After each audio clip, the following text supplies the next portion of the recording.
Okay, so for the catch can installation, so I got one of these. It's not a Missimino or whatever that name is, that Mishimu, whatever. It's got these two holes here already for mounting to either whether the car already has somewhere to put it or whether you have to create your own. So it's gonna go here. Other brands have one where it already comes with a bracket specifically for this Stinger. So, but those are like 300 bucks and higher when you get all the ones, you know, fancy ones. So I went with this one. So I have to kind of create my own mounting bracket for it now. It's gonna go around there. I just went to the hardware store and got one of these things. It's a little longer than I need, but the shorter one was too short. So I just bent it myself because this is strong enough to be sturdy, but it's soft enough to bend. So I bent it myself, but I put this hole in it first, which is around a 1/2 inch hole. So that way I take out the bolt there. The other one's attached to this bolt as well, which is a strut mount bolt. So I'm going to undo that, put this on top, and retighten that very strong. So it is holding a strut mount, so it's got to be strong. And then I'm going to cut this off. I'm going to attach this to this, and then I'm going to put it here and mount it to that. Guys, and the way this catch can works is this little thing here. This is just a dipstick. So you kind of see if it's getting full of dirty oil and all that kind of stuff, right? You have the two cords here. This is the in here, and this is the out here. Now, this being a universal one that's designed for many cars, not just specifically for the Stinger, it would have been better if the in was on this side and the out was on the other side, because of the way I think it has to go. But that's okay. You know, there'll be room to kind of just root around it. It's a little tight, so I'm not worried about, you know, the nice rubber seal it's got. So when this is attached to the car, you would just, you know, take this off, dump out the stuff, clean it out, and then put it back on. Now, there's not a lot of room in the car there, so it's going to be a little, you know, tough to do every time. It was tough to do it right now, and I didn't, and it's not even in the car. So I'm going to lubricate all this outside and on the inner side as well. So then that way, hopefully it won't be too hard, because you don't want the aluminum to, I forget the word for it, but it kind of like sees up to each other, right? And it makes it harder to come off later. Okay, so it has this little thing here. This comes off. That's the baffle, as you can see, like other designs you've seen. Oh, and this thing coming out was very sticky. You know, it's just hard again to get your fingers to turn it. So what I did is I used needle nose pliers, put them into the holes, and that helped me just break it loose from the stickiness. There's another one inside. Because the neat thing about this is it comes with some of this. So this is too big, so I'm assuming they give you a little extra. So I'm going to take maybe a third of this, and I'm going to shove it in here and reclose some of that in there.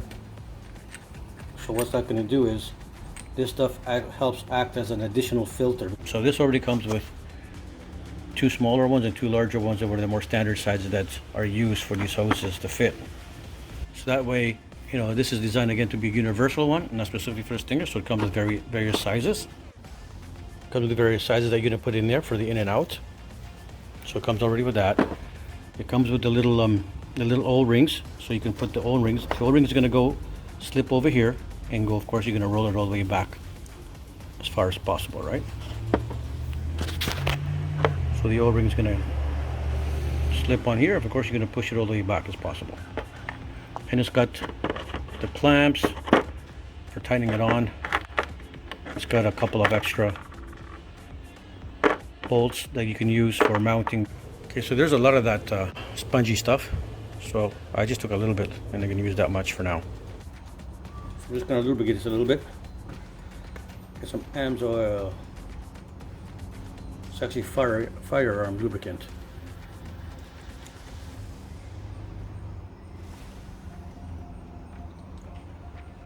It's good enough for my firearms, it's good enough for this. So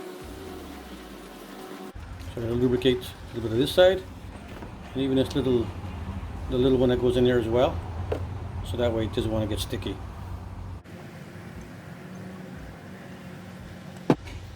Okay, so got that stuff in there. I'm going to close this back up in here.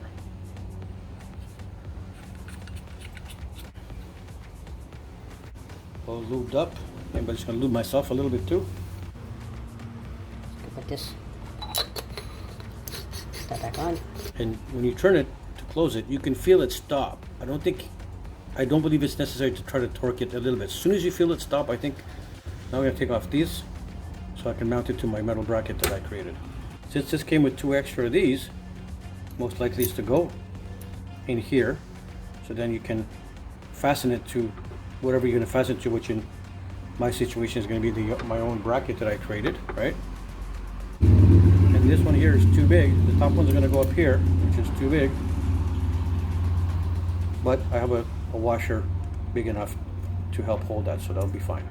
So I use my miter saw. You need a metal cutting type blade, so I switched that and I cut the excess pieces off. Now there's going to be some burrs on here, so you got to make sure you file those off. You can extract yourself, right? You know, see that? So you got to make sure you file that off. I got that set up. Now I put a lot of little washers, as you can see right there, on it, because if it sticks out too much over here, it's going to hit part of the engine bay, like the frame part, right? So because it's going to go here, see the lower bolt's going to touch. That upper one, the upper one looks like it's got a little bit more play. It may touch as well, and if it does, I may need to put more washers on this side to pull it out a little bit here, so this side's not touching against this. I mean, it's not, even if it's putting pressure against that, it's not going to damage the car, but just adjusting those bolts so they're not going out too far this way, otherwise they'll touch the catch can, and they're not going too far this way. So that's just a little personal thing I'm trying to adjust. And I just got little washers again from the hardware store for that. And I got a bigger washer to make up for that big hole that's in the back. That's holding it tight, so that's fine. So this is going to go back on into its place, and the whole thing will go into the car. All right, so it's attached on there now. Okay, now to get the mount off here, you need a number 14. Okay, so taking it off because the top one is still touching here. See, I still made a little scratch. There's a little indent here, so it actually fits nice and snug, and this goes more lower there. But then it's facing this way instead of more sideways, which I think is better for all the hoses reaching. So anyway, I'm gonna make that nut, this top one, not protrude as much as well like I did the other one. Okay, so I added 2 more little washers on this side so it doesn't want to protrude. So this side doesn't go out as far. And I just shaved the top right, shaved off the edge there so that way it can fit around it can fit around over here to better, because there's something kind of in the way there, so it doesn't want to sit flat. It kind of goes up there, so I just shaved off the right part there. Hopefully it'll fit a little better now and there. So putting that back on, getting it back. Let's get nice and tight. I gotta make sure that's nice and tight because it is a important piece there, part of the strut mount. Okay, so that's on. Now I'm gonna come, let's get the hose part done. Well, I gotta get actually the threading here too. Actually I didn't put that on yet, but it should be fine. There's less room to put that on here now. No, I think this is the piece that's coming out, but I'm gonna double check the instructional videos I saw, and then I'm gonna double check and show you guys that.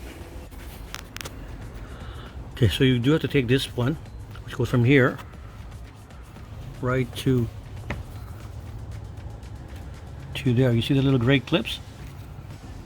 So that gray clip right there, that looks like this one. You gotta squeeze that off here. It's just like a tension, but it's really hard, so you may have to use I'm gonna use the needle nose pliers to kind of help grab it and loosen it, because it's hard to do with your fingers. Okay, so I got it attached to that. I don't know if it's too close here. There's room for it to come out here and around. Just a little tight. Mind you, if it was over here facing this way, this one would be more room, and this one would be closer to this area anyway. There's room to install this a little higher, but not much. So I think it's okay there. But the one underneath there, I got to get out. I think I'm gonna have to remove this in order to get my hands in there. But I gotta find out how to remove this. Obviously, Does this clip go up? Does it go down? I don't want to break it trying to get it out, right? So I gotta figure that out and continue. Okay, so we removed this bolt right there, so that way we can move this harness thing, whatever that electrical connection is, so that's easier to get your hands in there. Okay, so I ended up taking off the taking it off for a second. It's kind of in a way to really get your hands in there. As you can see, Ken's trying to get that little piece on there. Now on the back there is not the same as the clip I showed you at the front. The bottom is not like a U shape, it's like an open shape, so there's nowhere for you to put your finger to grab it. So it's pretty hard to get in there and to squeeze that lip that's holding it, because it's there's no screw or nothing, right? It's just pressure fit thing that you have to squeeze.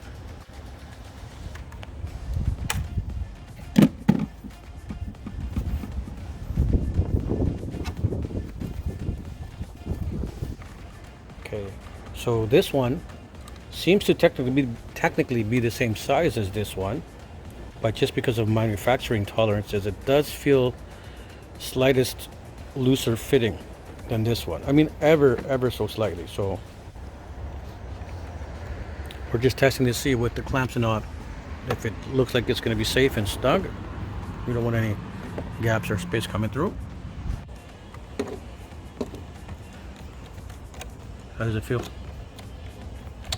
Do you think it's getting tight enough that it should be good? Or there could be some like loose blowback or something. Socket. How long is it? Let me see. Done a good lab, did you be? See how this one works? Yeah. You can't put it right on top of it. So Oh, you have to go on the you gotta go in the middle. on the middle of that. And we put the new pipe on there. We used the existing clip that it had. The new one was tight too, but we went with that. We cut the new one to go into the inlet here. And this one here is the original one that was going into the PC valve down there. So I just rerouting only the one side back into the inlet here. Okay, so it's all done. Hopefully we showed you enough to understand. Got this all mounted up. This existing one, we ended up putting this back. So this is original position, but instead of going there, it's going to the out here. And the new hose is going from where that one was into the inlet here. So in, out, into there. Bit of a twist here, but there's no kinks. Still a nice curve, so no, the flow should be fine. Now this one here is getting a little close to this. I'm not sure if this is a lot of heat and whether there'll be an issue here. I twist these together so at least it's not touching. But we ran it for a little while. I don't see any leaks anywhere, so I'm going to go for a little drive and then just check it like a couple times a day. Make sure everything's okay, no leaks for a while. And I got to do the carbon cleaning next. Okay guys, thanks for watching. Stavros here for RPM Auto Reviews. I hope the instructions were good. You need to have all the right tools, which will be listed here in the video. So some people are just getting like smaller L-shaped brackets and putting it here and hanging it here. You could also find a way, and over here will be a little bit of an angle, or you could find like an L-shaped bracket that is L-shaped this way, and there's room for maybe cutting it and bending it and putting it over here. So if this part is L-shaped, then this can be turned and attached this way, so they go this way, so that way there's better direction. Now that's if you buy one that is like this. So go to the hardware store, look for different options, maybe bring home a couple different brackets and see which way is going to work best for you. Take back which parts you don't need. This is the way I did it and looks like it's going to be fine.